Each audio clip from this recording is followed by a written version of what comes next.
Жители Интинского района активно прививаются от ковида. Сегодня в населенных пунктах муниципального образования работает мобильная врачебная бригада Центральной городской больницы. Вакцинация проводится из самой Инси. Более 500 человек уже защитились от коронавируса. Елена Кононова готовится к вакцинации. Прививочный кабинет Интинской поликлиники «Очередь». Зоя Фальтанович пришла на второй этап вакцинации от ковида. Ровно 21 день назад ей ввели первый компонент. По словам Интинки, никакого страха не было. Женщина, которой через месяц исполнится 90 лет, в целом к прививкам относится положительно. Укол от гриппа, например, делает ежегодно. Когда Винту привезли вакцину от коронавируса, тут же записалась. И сыновей уговорила. Тем более, что первый этап перенесла без проблем.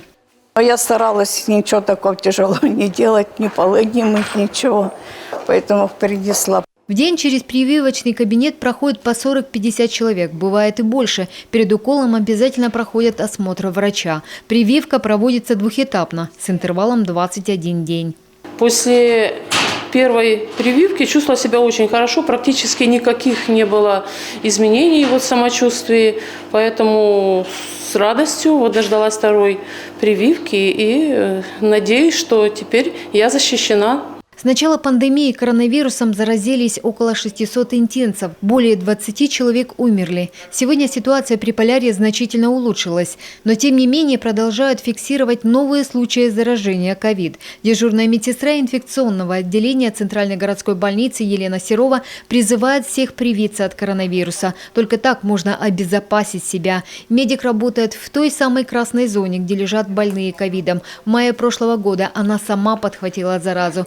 Поэтому не понаслышке знает, насколько тяжело протекает болезнь и какие осложнения бывают. Высокая температура у женщины держалась целых 9 дней.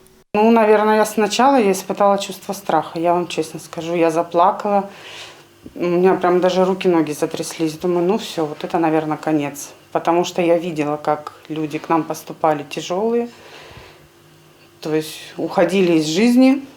Это очень страшно, это тяжело, это эмоционально, даже нам, медикам, тяжело принимать.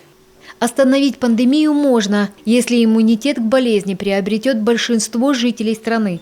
Варианта 2 – либо переболеть, либо сделать прививку. Специалисты считают, что вакцинация – более безопасный вариант. Заболевание коварное, и коварно оно тем, что невозможно спрогнозировать, у кого и как оно будет протекать. И молодые болеют тяжело, и возрастные люди у нас болеют легко. То есть здесь сделать прогноз и гарантированно пообещать, что вот вы переболеете легко, это невозможно совершенно. Поэтому, конечно, лучше предупредить, чем испытывать судьбу и рисковать. В Винту на сегодняшний день поступило более 1000 доз вакцин. С декабря месяца привилось около 500 человек. При этом вакцинироваться могут не только горожане. В села выехала врачебная бригада. Елена Кононова, телеканал Юрган.